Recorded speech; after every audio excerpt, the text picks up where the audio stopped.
Polres Muara Enim kembali menegaskan komitmen mereka dalam memberantas penambangan batu bara ilegal di Kap. Muara Enim.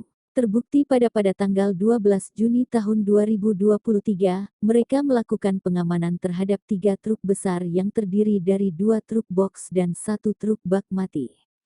Truk-truk ini digunakan untuk memanipulasi pengangkutan batu bara ke berbagai daerah, termasuk Lampung, Purwakarta, dan wilayah Bandung. 3 sopir truk tersebut telah ditetapkan sebagai tersangka berinisial SD, RH, MI dan saat ini sudah ditahan di Rutan Polres Muara Enim.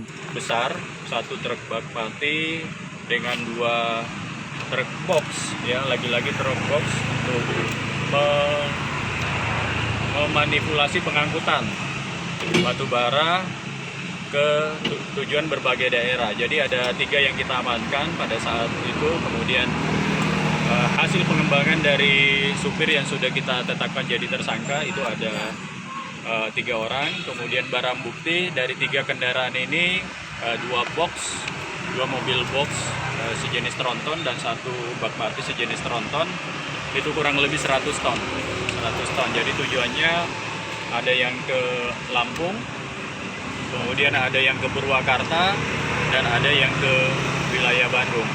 Untuk para tersangka sudah kita lakukan penahanan sampai dengan sekarang dan ini sedang kita lagi proses pengembangan kasus. Untuk masing-masing tersangka kita sudah kita jerat dengan pasal 161 Undang-Undang Nomor 3 Tahun 2020 tentang perubahan Undang-Undang Nomor 4 Tahun 2009 tentang mineral dan batu bara, rekan-rekan sekalian. Ancaman 5 tahun dan denda 10 miliar, seperti itu. Satu ini berapa ton? Ini 30 ton kurang lebih. Jadi ini ada beberapa karung. Dalam satu karung ini kan ada 40.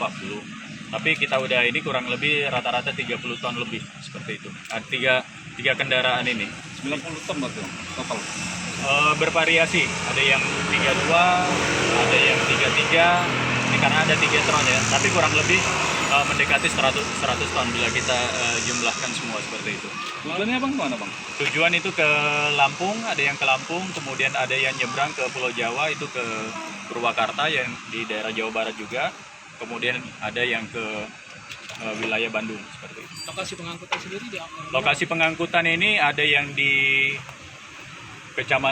semuanya di Kecamatan Tanjung Agung ya, di daerah Matas, kemudian Desa Tanjung Agung, kemudian ada Desa Tanjung Agung juga sih, ada stockpile yang biasa kita kenal itu ada stockpile kandang ayam.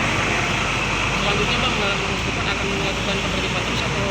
Ya, kami akan tunjukkan konsisten dan komitmen kami selama ini memang belum ada regulasi yang tetap dari pemerintah. Perlu kami sampaikan belum ada regulasi hukum, tetap penambangan ilegal yang ada di Muara ini tetap ilegal ya, jadi sepanjang belum